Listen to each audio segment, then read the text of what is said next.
Life Management Science Labs would like to acknowledge that we live and produce this podcast on the traditional lands of the Wurundjeri people. We'd also like to acknowledge the traditional owners of the lands of our listeners and our international colleagues.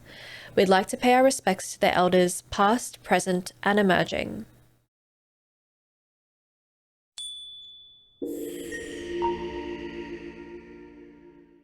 Hello and welcome to Self-Improvement Atlas, the personal science insight podcast produced by LMSL, the Life Management Science Labs.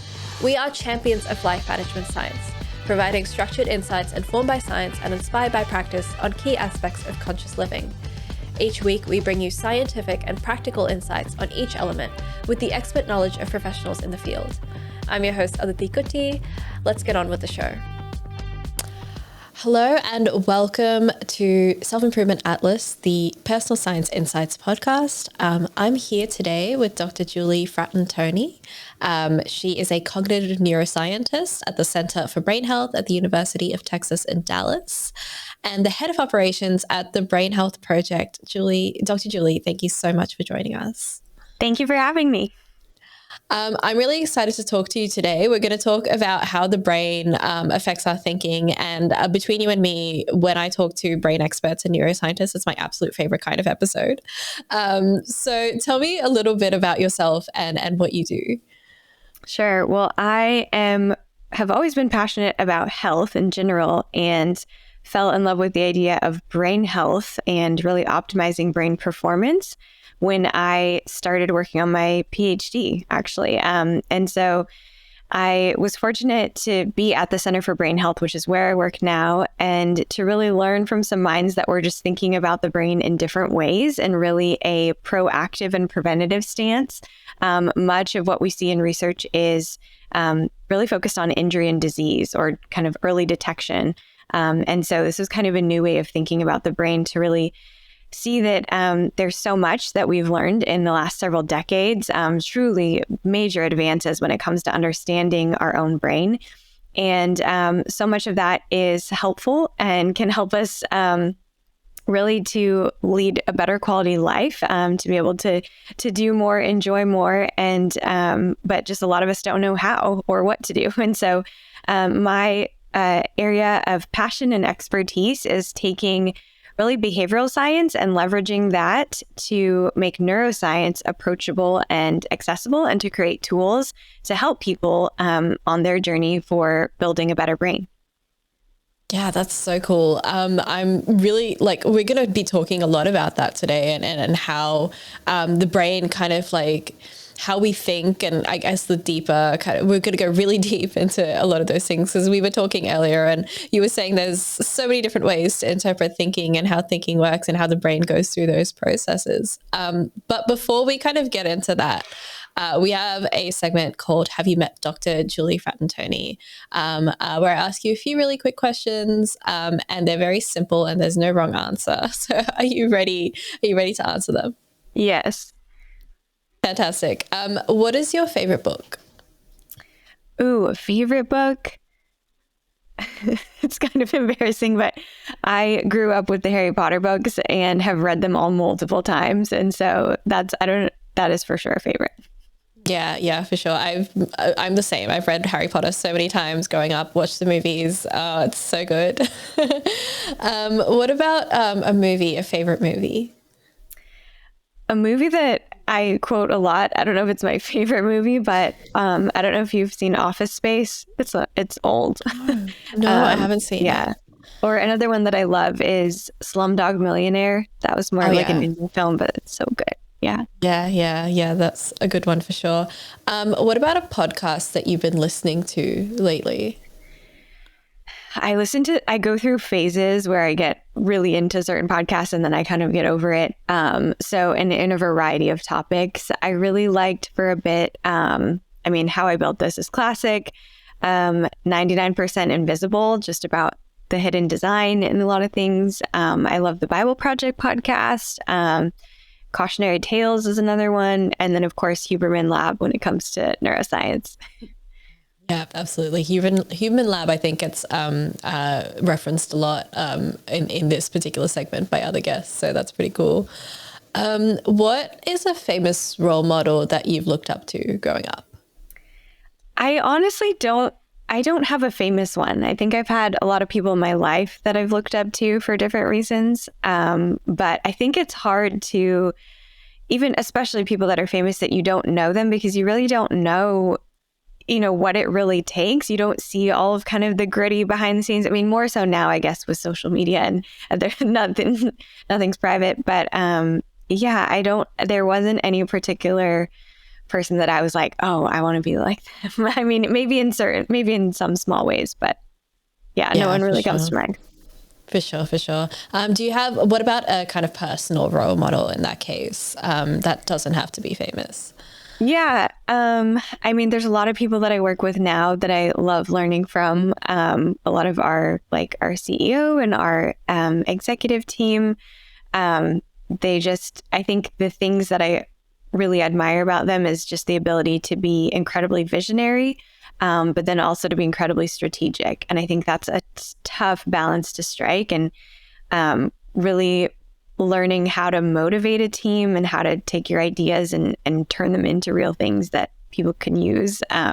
That's so interesting to me. So I'm fortunate to have some really awesome mentors. Yeah, for sure. And what about the last course that you completed?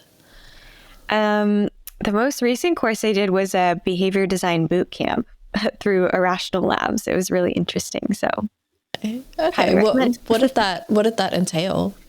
Yeah, it was specifically for healthcare or healthcare professionals, and really helping to understand how a product or a website or an app or whatever it is that you're building, how to tailor that to reduce friction, to help people, whether that's make behavior changes specifically related to their health, to adopt healthier habits, to just make better choices, to really how do you support them within their own goals, right? And how do you set up and design products or technology to support that? So that was very, very interesting. That's really cool. So now that segment's over, we've gotten to know you, and we might move on to our kind of major topic for today, which is about the brain and thinking and all of that nitty gritty. I wanted to start off really broadly. Our show is about personal development. So I wanted to ask you how you define personal development. Ooh, I feel like personal development to me is just incremental improvement. So just kind of being continuously open to learning. And kind of every day, what's one little thing that I could tweak, or one degree, 1% that I can improve upon. And knowing that, and this is similar to brain health, we say this a lot, that there is no ceiling. So truly, there is no end to how much you can continue to improve your brain or your life or whatever it is that you're working on. Yeah, for sure. That's pretty cool. I mean, the idea that there's no ceiling can be pretty daunting to a certain extent, but it also means that if you're kind of just making incremental changes every single day, it's okay. Like, you can continue to do it just for the love of improving. Yes, exactly. I think you're right. It can be encouraging in that it's like, oh, like, there's never a point where you're like, I'm good. Like, I don't need to work on that anymore. So for anyone that feels like, oh yeah, I've really reached my peak, it's like, no, there's always, I guess, a little bit higher that you could climb. But then also to know that it's because there is room for continual improvement, that there's no race. It's kind of like, it's just a lifelong, more of a marathon mentality. And I think that feels more manageable, of just like, okay, it's just small changes every day. It's not like climbing a mountain every single day. Yeah. And it's also like, there's no perfect either when there's no ceiling. Like, there's kind of no one set goal that everyone's trying to meet. Everyone kind of, like you said, is running their own race at their own pace. Yeah. What are the challenges with personal development you find? I think people can just get in their own way, to be honest. I think that there's a lot of, labels that we take on, or kind of boxes that we put ourselves in, that would even prevent us from trying, or kind of to your earlier point, to think that there is a ceiling on something, or that this is the best I can get, or I just am given what I've got. Like, this is my IQ, or this was the type of student that I was. And so I'm only ever going to be able to be this level of, whatever it is. And so I think, I think that can be really damaging, just kind of early scripts, early labels that people put on us as children, maybe. And then we kind of ingrain those, or without even realizing it, just kind of limit ourselves in that way. So I think that can be a huge challenge. And then I think another one is sort of just having a good support system, or kind of accountability, or just team around you that's going to reinforce what you learn. Because even if you learn something, if you learn a new way to do something that's, maybe better, but the rest of the people you're surrounded by are not on board with that, or don't have that same understanding, it's hard to make change. So I think that can be another one that's sort of out of your control. Yep, that's true. There's a lot of, I guess, external factors that are beyond your control around that as well. How do you define thinking? It's a great question. I mean, so there's a lot going on when it comes to, say, the neurophysiological action of what's happening, right? You're having, basically, neurons are firing, and by fire, I mean they're sending chemical and electrical signals to one another to communicate. And so thoughts at kind of a bigger level, we have sort of thought patterns, but there's also sorts of different types of thoughts, right? We can be thinking, there's sort of thinking thoughts, there's intuitive thoughts or emotions, there's active, engaged, problem-solving type thinking, there's mind wandering. So it's hard to define, I guess, just one type. But I think really it's to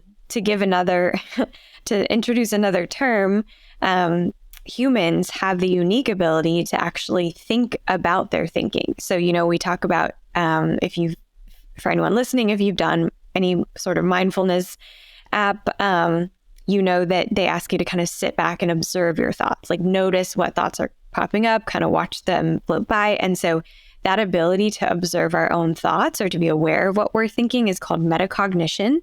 And so that's another type of thinking. Okay. Can you run me through, and I'm aware that this might be a can of worms. Can you run me through all of the different kinds of thinking that we are capable of? Or at least some of kind of the main ones. And I'd love to get into metacognition more as well. Sure. So, I mean, I think I kind of just rattled off the top of my head, just different types of thinking. There may be, I think it just depends, like what you're interested in, or how you want to direct that. So there's more automatic thoughts that are kind of, people would say your reptilian brain or your limbic system, and that's sort of just reactions, right? So we may say that's more just reactionary. It's actually not thinking. So at a very deep level. And then you have really conscious thoughts that you are in control of. And so that's going to involve more of your frontal lobe or prefrontal cortex, those frontal networks that really drive kind of that top-down ability to really regulate and choose your thoughts and observe them. So I think when we're talking about a lot of these more executive functions like organization, planning, judgment, decision-making, those are all driven and really governed by your frontal lobe. We call that kind of the CEO of the brain. And so when we get into this, we use the term sometimes higher order thinking or deeper level thinking. These are largely frontal lobe activities. And so that's an area that can actually be trained and strengthened. I don't know if a lot of people realize that, that those are not just things that you're good at or you're kind of born with, but really that is something that with strategy-based training, you can actually enhance. Absolutely. I mean, when you were talking about like executive function, that was a familiar term to me because I'm currently I'm dealing with ADHD. So for me, my executive function is not quite fully there, or it's not kind of working I guess, the same level as what is expected of people my age. So yeah, that's really, it does feel very true to me, though, that it's something you can develop, because even though it might not be something that I'm naturally good at, you still develop strategies. You can still kind of work around that and figure out how to set yourself up and make sure that executive function is still going. Yes. Yeah, absolutely. I guess, how early do we develop those thinking skills? And obviously there's various different types of thinking. And I'm assuming a lot of them start at different stages in our lives. Sure. So, specifically when it comes to these executive function or frontal lobe function skills that we were just talking about, I'll side note and say your frontal lobe actually doesn't finish developing until really in your 20s, mid to later 20s. And people say 25 a lot. There's no magic age with 25. There's so much variability. But yeah, that's something. So teenagers do not have a fully developed frontal lobe. And so that's why you see a lot of very risky behaviors, a lot of lack of judgment, poor decision making, because those frontal lobes and those networks are not fully developed. And so the joke is that rental car companies figured this out before neuroscientists did, because you have to be 25 to be able to rent a car, at least in the US. And so because they know that there's less car accidents once you're 25, because you have those better judgment and processing skills. So yeah, this development is, the development of the brain continues well into your 20s. And then actually, sadly, the frontal lobe is the first part of the brain that we start to see decline in, and that's around age 40. So when we're talking about peak brain years of fully developed brain, that's a very small window. And a big part of our mission at the Center for Brain Health is actually to extend those peak brain years, that there's no reason that decline should start around 40, especially since we're now living to be 80 or 100, right? I think babies born today are likely to live to 100. And so that's less than half of your life, right, with peak brain years. And so we really need to become proactive about this to understand that. So I think to your original question, those skills are coming online. And then my work has mainly focused on adults. And so children and child brain development is a whole other can of worms, and thinking about learning language and motor skills and all these other things. There's a ton, but specifically kind of this ability to really reflect and engage in these executive function skills, that control is really developed later. That's crazy that the frontal lobe, essentially, I know neither of them are magic numbers, but 25 to 40 is only 15 years. That's not a very long time at all. No. We've got to change that. And we can. And I think that's not a statistic that we need to accept. That's one that we can be in control of for our own selves. So how do we change that? And I guess before I kind of ask that wider question, I want to know what is happening in the frontal lobe that affects the way we think and execute those functions. Yeah. So your frontal lobe has the largest number of connections dispersed throughout the rest of the brain. And so when you think about really any function that you do, it's very rare that it's going to just be one isolated region of the brain that's responsible for that, right? So we're thinking about a lot of networks, a lot of communication across different regions, and that synchrony and that timing is really important. And so kind of imagining the frontal lobe, like I said, as the CEO or sort of the conductor of that, and helping kind of orchestrate just a lot of complex activity. And so when it comes to what can you do for, how can we affect these things, it's to really understand that everything you do every single day is shaping your brain.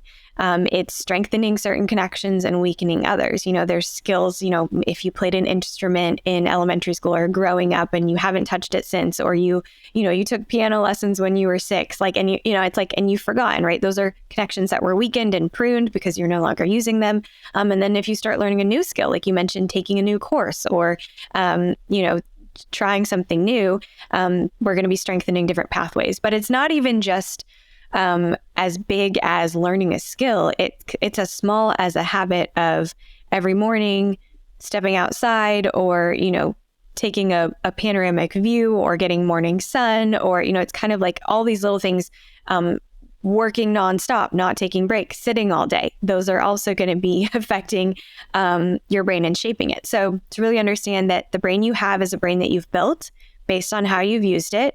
And you can re-architect your brain if you choose to change your behaviors and your daily habits. It's kind of like the brain as a muscle, almost. It's not really a muscle technically, but it almost works that way, the way you're describing it. Yeah, it definitely, in the sense, it's kind of like a use it or lose it sort of thing. So if you're not exercising a muscle, it is going to become weak. But the cool thing and the biggest difference with the brain, of course, is just the infinite capacity to change and really to adapt to the environment. So it's like, you hear a lot now about epigenetics and this idea that, if you think about the way that we're born, our brains, basically our DNA does not contain enough information for us to just develop into a fully functioning human, right? It requires a lot of care, a lot of nurturing, a lot of social interaction to be taught these things. We don't have just all that encoded the way that like plants and animals do, right? That they instinctively know what they need to do. Humans are not that way. And that may seem like a downside, but it's actually an upside in that our brains then allow us to adapt to any environment we're in. So it says, okay, you're in this type of environment, these genes turn on. You're in this type of environment, these genes turn off. Like we need these, we don't need these. So it makes us incredibly adaptable, which is really neat because it means that no matter what phase of your life you're in or what you're going through, that your brain has that ability to really kind of change in real time, depending on what you're facing or what you're working with. Where that can become an issue is if, say, you're in, you have, let's say, unprocessed trauma, or you have you're in a really toxic environment where it's really negative and you're really, then that's where that can become really unhealthy, or there's chronic stress, things that are undealt with, then that's not helpful. But knowing that as soon as you kind of get out of that environment, like if you've heard the quote, like you can't heal in the environment that it happened in, sort of thing. So like knowing that, if you want to create change, you really have to, you've got to change a lot of things. And so it is possible, but it is definitely work. Yeah, absolutely. So I guess with all of that in mind, how do we enhance our brain health in general? What are some things that we can do that are good for our brain? Absolutely. So, I always say this, it's not super exciting. There's really basic things that everyone kind of already knows, but no one really wants to do. And so this is things like sleeping 8 hours a night, like taking breaks from technology, getting out in nature, moving your body, not sitting all day long, not just taking the convenient fast route when it comes to food, but really cooking meals and sitting down and not eating in front of screens, but really interacting with people for those meals and, getting proper nutrients. So kind of like sleep, exercise, nutrition, managing stress is a really big one. But then some of the lesser known ones. So those are kind of, I would say, foundational in that if you don't have those basics, then it's going to be really hard to do anything else. But if you're kind of like, okay, I'm sort of managing those as best I can, because there's no perfect, right? Then what does it look like to really strengthen or hone in on some specific cognitive functions? Or I want to improve my thinking, right? I want to be a better problem solver, better decision maker. I want to be better at planning. So for that, then that comes to how you use your brain every day. So there's kind of like, the aspect of if you're not getting enough sleep and you're sleep deprived, then all systems are going to be functioning lower. But if you're able to get enough sleep and get, proper hydration and those things that you need, then you can really start to think about, okay, how am I thinking? How am I approaching my day? Am I taking on the right level of challenge? That's really important. So making sure that, you're not just sort of stagnant. And when I mentioned that age of 40 and seeing decline, really around age 40 is when a lot of folks stop learning. They're kind of at a comfortable point in their career. They're no longer taking on challenges. They sort of start to go on autopilot. And so autopilot is probably one of the biggest enemies of keeping the brain healthy, because the brain needs challenge, it needs novelty. So that's just one example. Another one is practicing flexible thinking. Like I think we a lot of times get into, I've been doing this and this is how it works and this is the one right way, but really continuing to be open, pushing ourselves to generate multiple solutions or see things from other people's perspectives is a big one. So yeah, there's a lot of, I could go into a whole lot more ways, specifically within your day-to-day of how you just manage and process information, even how you kind of filter and focus. I know you mentioned ADD, and a lot of people I think are dealing with just information overload and feeling like, how do I, filter what is important because there's so much coming at me. And so, deploying strategies around that so that you're not just drinking from a fire hose or getting burnt out. Yes. Yeah. No, there's so much I feel like that people can do, but just those basics of, actually getting 8 hours of sleep, eating healthy, taking a walk at least once a day, makes a world of difference. I think, I know for me, I actually this year set a habit for myself to get 8 hours of sleep a day and make sure that I was sleeping and waking up at the same time every day. Doesn't always check out. I know the past week has been a bit rough, but I have noticed now the huge difference between days where I get those 8 hours and days where I'm sleeping a little, even just 6. It makes just such a world of difference. I'm so glad that you've been able to experience the benefit, and then it sort of is self-reinforcing because then you're like, wow, I can tell the difference of how I feel and how I'm able to think and do everything. And so it makes you want to prioritize that sleep. I think also there's a lot of cultural things around people a lot of time wear it like a badge of honor of I got by on 4 hours of sleep. And it's that is not the long game. No. I want to be able to go through my day without, a migraine for the entire day. Or being dependent on caffeine. Exactly. For sure. I mean, I've got a coffee right now because I'm not, I haven't had my 8 hours overnight, but no, definitely. Well, that kind of brings us to the end of the main segment for today. But we do now have our practice/habit experiment debrief, where we kind of talk a little bit about how we can apply everything we've learned and put it to some kind of practice that our audience members can take away and do for themselves. So, Dr. Julie, what is a practice that you do or you would recommend to improve yourself? Oh, man. I think one that many people struggle with today, so this is going to be a hard one to do, but if you can do it, kind of like getting your 8 hours, you're going to notice a difference. And that would be to limit and reduce multitasking as much as possible. Mm-hmm. That's going to be a difficult one, I think, for a lot of people to execute. So I guess my first question is how do people go about doing this? Yes. So as I mentioned earlier, the brain you have is the brain you've built. And so if you are used to constant interruptions, constant distractions, or just constantly toggling back and forth between two different things, like I have this tab open and this tab, and then I get pinged here on Teams, and then I'm going to text this person. And then it's if you are used to that, operating that, a lot of people don't, they say, well, that's, I need to have the TV on, or I need to have this. And it's well, you've trained yourself to need that, but you're making your brain do so much extra work, and you are expending so much more mental energy, and it is draining your battery. And so granted, this is not for all tasks all the time. This is just for those really critical tasks that you need to focus on, that you need to really get in the zone. Research has shown that it takes on average 25 minutes to get back to that place of that really deep focused state once you're interrupted. So knowing that, if you can set aside and kind of be strategic and prioritize, we say pick your top two. You get your top two, we call them elephants for the day. And whatever your elephants are, block off a 45-minute chunk of uninterrupted time. So whatever that looks like, if it's put your phone on Do Not Disturb, if it's shut your door, if it's, set up your environment to help you do that. And it may not be 45 minutes right away. So to your question of how it's it's incremental, right? So it's setting a 5-minute timer and saying, I'm going to work on only this for 5 minutes. And then you build your way up, right? So for that week, it's like every day I'm doing this for 5 minutes. And then next week it's like 7 minutes, and then it's 10 minutes, right? To really build that muscle, to use that analogy again.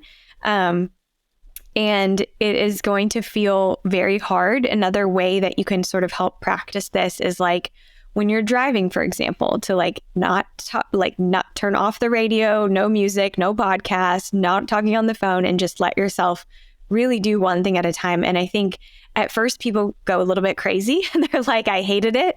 I hated the silence. But then you learn to actually crave it. And it's a wonderful break for your brain.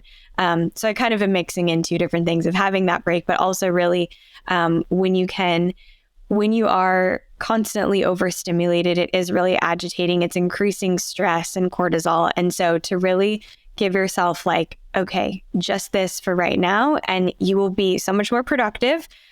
We've seen research has shown increased number of errors, and it takes you longer when you are multitasking. So just know that, and then it takes longer because you have to go back and fix those errors, or or you don't catch them, and your work quality is just not as good.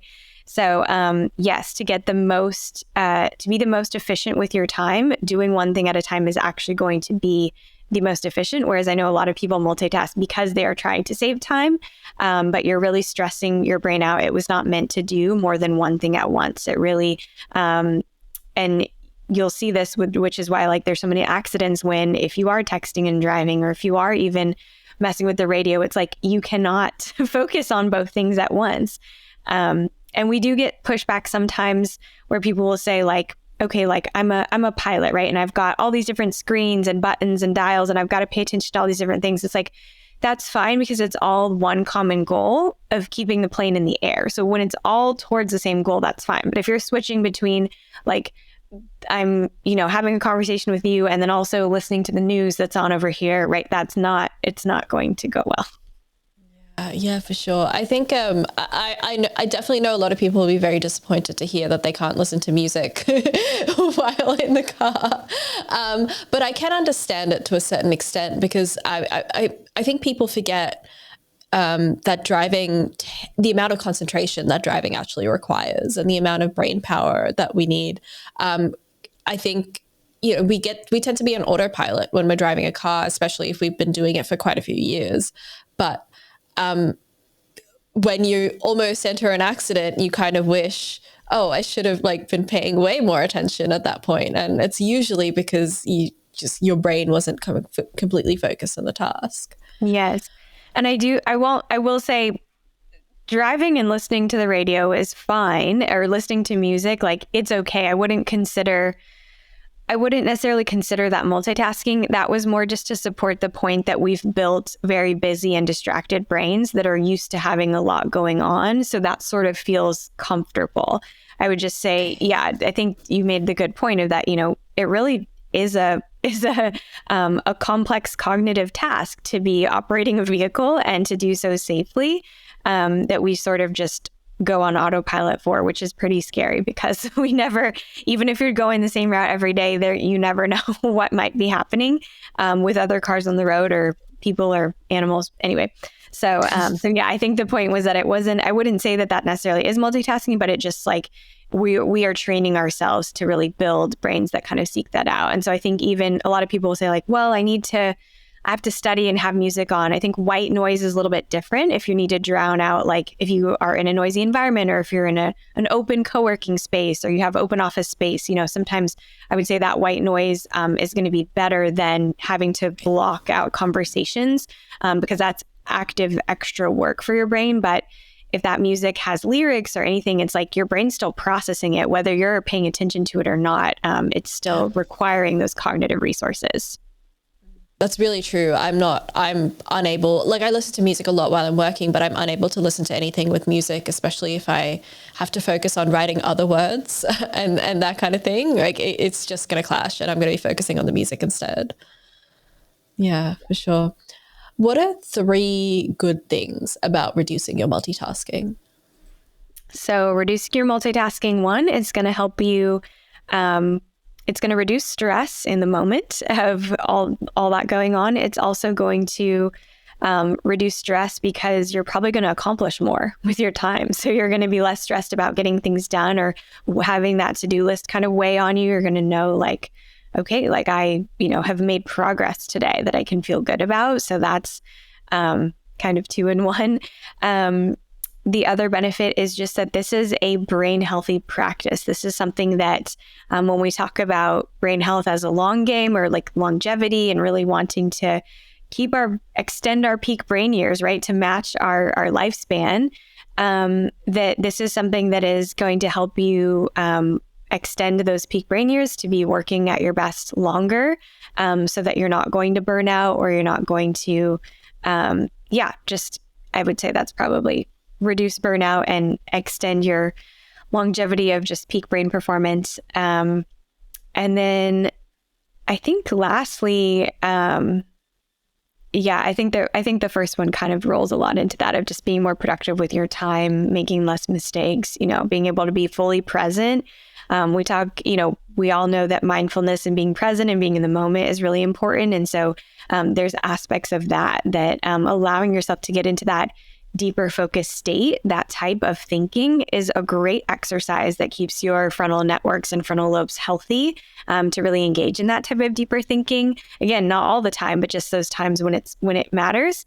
And so that's another great way, again, to be regularly engaging in that type of thinking for just long-term brain health.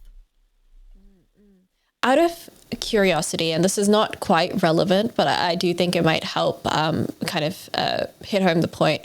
What does burnout do to the brain? Ooh, that's a complicated question.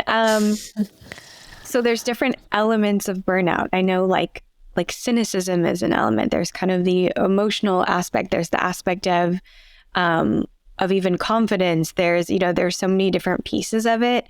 It's actually something we're studying right now. We're really interested in understanding those markers when it comes to the detriments of the brain. But I would say it's such a combination of things, I think largely emotional, and some ways to combat that really are, by not waiting until you're burnt out, that's really requires a proactive strategy. And I would say a lot of at least American work culture and kind of being like, it's the hustle and the grind and 24/7 and you don't sleep and you are putting it all in. It's like, those are things that are going to contribute to it. But knowing that taking a step back and doing something that kind of like the multitasking example, this seems like it would be less productive, but it's actually more productive. Just like taking breaks seems like it would be like, well, I'll get less done if I'm taking a break. And it's like, no, you'll actually get more done. That's going to actually help productivity. So I think, burnout is going to just contribute to brain-wise, I would say,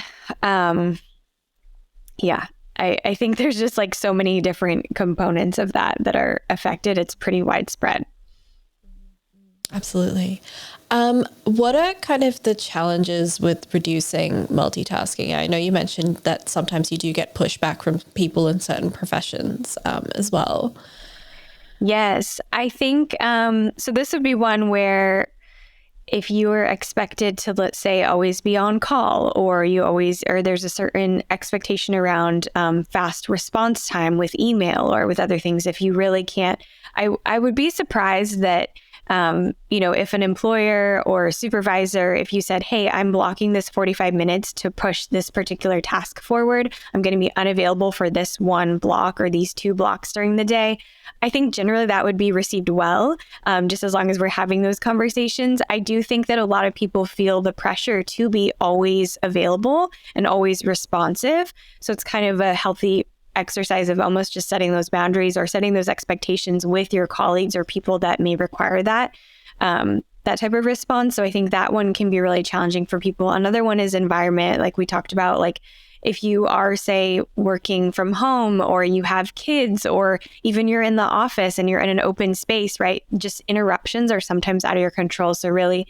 setting yourself up in a place where you're like, I can really, really shut the door or really, whatever that looks like.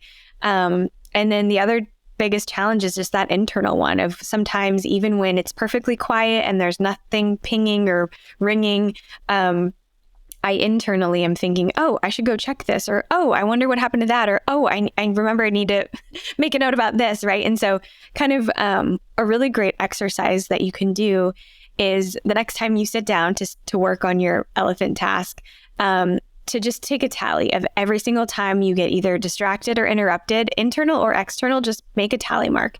And that just sort of builds the awareness of, wow, I got it. Like, I remember the first time I did this exercise, I was like, holy cow, I sat down for 30 minutes and I was literally had an interrupting thought. Like there was like maybe 10 or 15. And so it's quite a lot. And then realizing, okay, what of these ones are in my control? And then even just that awareness of how often it's happening is really helpful. And then you can from there see, okay, what can I do about those? Yeah, absolutely. And I guess with these elephant tasks, I mean, 10 to 15 times a minute, that's like once every 2 or 3 minutes, essentially. That's a lot. And when you think about it, like you're kind of giving yourself 30 minutes to work on one thing and you're thinking about something else every 3 minutes between that, it would definitely take you out. How do you kind of redirect your focus when you do get interrupted? Yes. I also just want to share, there is a statistic that on average in the workplace, people are interrupted every 3 minutes. So that's about Okay. on average. That may have changed, or that was a few years ago, I think. But yeah, to refocus, it is, like I said, it takes a little bit of time to get yourself back into that train of thought. You sort of have to reread, okay, where was I, and get back into it. As far as a particular strategy to do that, I think it's probably kind of individual, but I think just one thing that also helps with, say, that distraction of if you did remember something or it was an internal one, it's like having the notepad next to your bed kind of thing, right? Like where it's like, okay, I'll jot it down and then I don't have to worry about it. So it's okay to kind of take that moment to say, okay, yes, I'm going to write this down. And I'm going to say, even for me, it actually helps to say, I will address this, or I'll block a time on my calendar later. So I'm like, okay, I know that I'll have time to do this at this time. So I don't need to spend time worrying about it, and I don't need to get off task and go chase that rabbit trail. So yeah. And then as far as getting back into the groove, I mean, that is such a good question. I think I haven't really thought about it because it's sort of like you just kind of have to get yourself back there. Do you have anything when you are trying to refocus yourself that you have found helpful? Me. Yeah, I'm very kind of, so I'm the notebook kind of person, and that if there's something, because it's usually like, it'll usually be things that stress me out, or it'll be, I have sometimes thoughts where it's definitely not work related because my brain is kind of just not there, like at that point. So I'll kind of just make a note to kind of just look into it later. That's kind of what I do. But I'm also, I mean, again, that's one of those things that's just fallen apart in the past few weeks because I've been sick quite a bit. So it's not, it's been hard to keep that up. But, I'm usually a planner kind of person anyway. So if I have like I'll block out exactly when I'm going to do a specific thing during my day. And it doesn't always work out that way because life just happens. But at the very least, like I've set a time to do something, and that means I can like rearrange it if need be when things happen. So having that already helps kind of reduce those thoughts because it's already like, oh, if I need to do this, well, I've already set a time to do it, if that makes sense. That's kind of, I'm the notebook at the table kind of person, I guess. That's what helps me. I guess, and I think, I don't know, I'm sure this is your experience as well, but it's not like 100% success rate, I think, for people as well. Like things will always happen, especially when it's beyond your control. And, you know, if you've got, you know, I've got a dog. If he needs something, if he starts like coughing, vomiting while I'm kind of focused on a task, I'm not going to continue to focus on the task. I'm going to go look after him. So things just kind of happen sometimes and you've got to let it. Yes, absolutely. I think you can have your goal and you can have your plan, and then being flexible and adaptable is the name of the game most of the time. But yes. Yeah, for sure. How do you think this practice will impact someone's perception in life? You know, I think it builds confidence to know to really hone your focus. I think that that's something that feels very under attack, to not sound dramatic, when it comes to just all of the use of technology and things that are really competing for our attention. And your attention is truly one of your most, valuable resources. It's a finite resource. You only have so much of it, right? You can only shine that spotlight of attention on one thing at a time. So really, I think the perception of knowing, I think a lot of people feel like out of control, of like, I'm just at the whim of whatever icon or beep or notification I'm going to get, and I just have to be reactive to them. I think instead to kind of take control back and say like, no, like I can look at all of these things and then I get to choose which thing I'm going to put my attention on. And I get to be strategic with that and really feel like I can make progress in the things I want to, and I'm not constantly going to be derailed. Because like for me, I hate push notifications. I don't like anything that's like you get emails about, like I'm like none of it. Like I want no sounds. Like I will go check it when I have time and when I've designated time to do that. But it takes a lot of discipline, and I have been practicing that for a while, and it's still hard for me. So I don't mean to say that I've figured it all out, but I will say it gives a sense of agency and empowerment of my own brain power, my own attention and focus, and where I want to direct that. I think, just that perception of like being able to be proactive as opposed to reactive is really important.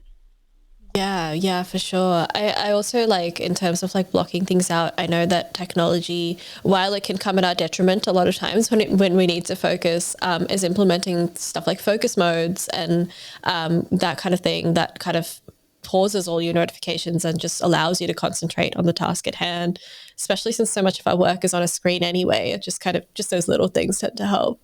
Yes, absolutely. Yeah. Based in your experience, do you have any kind of practice or habit that you would maybe combine with reducing multitasking that you feel would improve it, the kind of your ability to focus on your elephant tasks, for example? Sure. So another one that we talk about a lot is taking brain breaks. And so this couples really nicely with this because kind of that idea of like, if you're going nonstop, it is going to be hard to focus. And so if you are just going from meetings back to back to back, or from rushing from one place to the next, it is really hard to remember what happened because you didn't give your brain a chance to actually consolidate it. So I think taking those breaks and really, and so let me define actually what a brain break is, because people might think that a brain break is scrolling on social media or checking your email or online shopping or watching YouTube videos. And none of those things are brain breaks.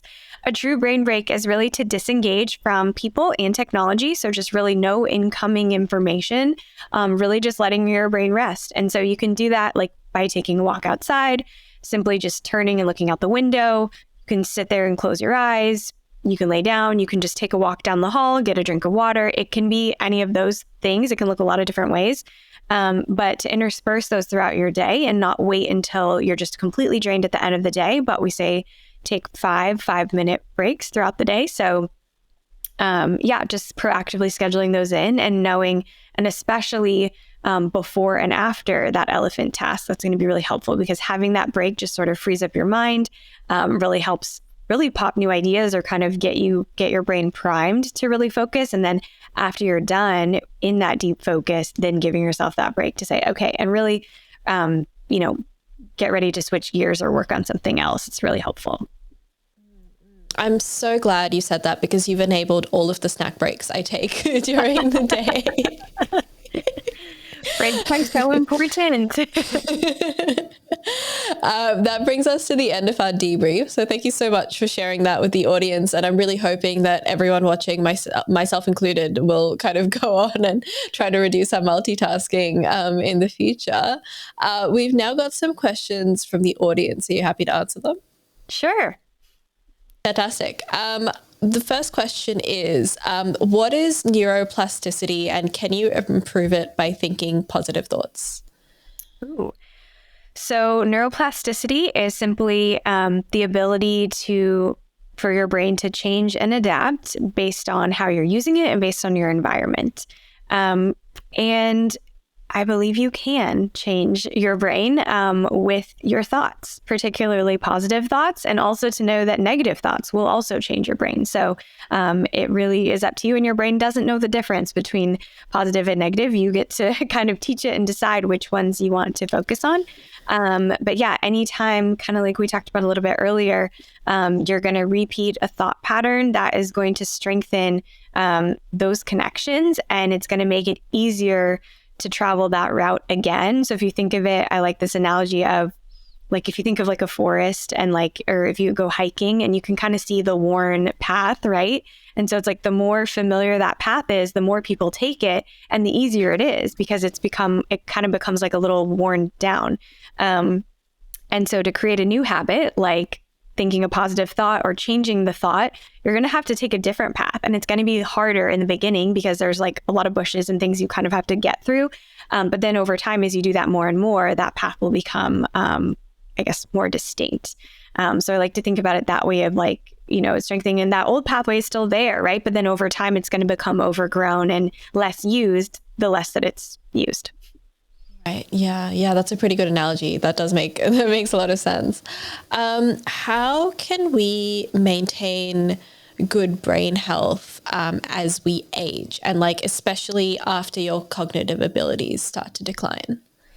So if you are experiencing decline, I think like mastering the basics is really important. I think that everything from, gut health, microbiome, nutrition, like fully like working with a functional medicine doctor, right? Getting all those things in place, sleep, light exposure. I mean, gosh, there's being in nature.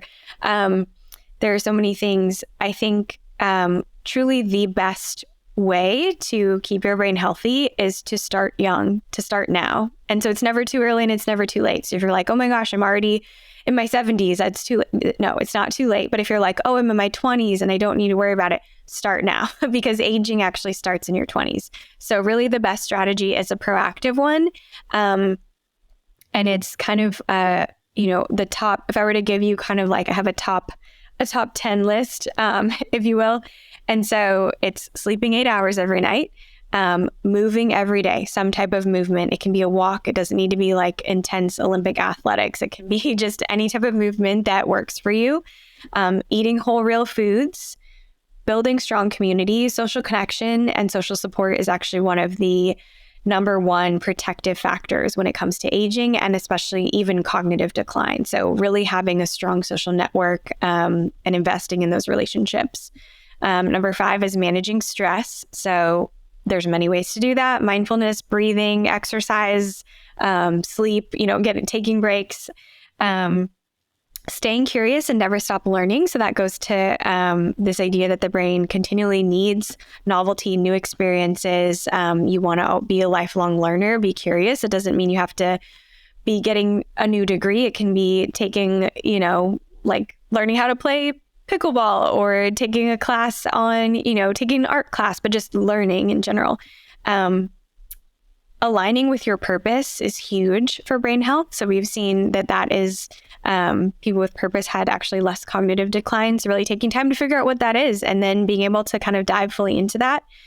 Number 8 would be taking on challenges. Like I said, understanding that right level of challenge. If you're too challenged and just stressed out, it's going to burn you out, right? But if you're not challenged enough and you're on autopilot, that's not good. So finding a sweet spot, which is different for everybody. Spending time outside in nature. There are so many healing benefits to that, but especially things like sunlight and getting that in the morning, and even seeing the evening sun to help prepare for sleep. And then the last one is enjoying life and having fun. You've got to play, you've got to do things that you enjoy and you like. That is huge. And so if you're just living life feeling like I have to follow this protocol and this regimen and I need to do this checklist of things to stay healthy, that's stressful. And that's not what we were meant for. So really, having things that you really enjoy and love doing, and doing those things often. Yeah, I love that. Always advocating, I think, for free time and using that free time for yourself. Very, very happy to hear that on a personal level as well. Final question is, how do things like stress and anxiety affect our ability to make decisions? Oh, wow. So It's a great question. When we become stressed, you've probably heard of fight or flight, right? Or your sympathetic nervous system takes over. You've got your nervous system. You've got sympathetic, which is fight or flight. You've got parasympathetic, which is the rest and digest. You need both. You need a balance between two. So sympathetic or fight or flight gets a bad rap, but that actually is what helps us perform our best, right? It's what helps you wake up in the morning. We need both, but we need balance. And so when we are stressed or anxious, or we are in that fight or flight state, what's going to happen is actually your limbic system is going to take over, more emotional, reactive system that is your survival mode kicks in. So that's why it's going to narrow down your options to fight, flight, freeze, right? So you just don't have to think too much. It's just like, quickly, here's your choices.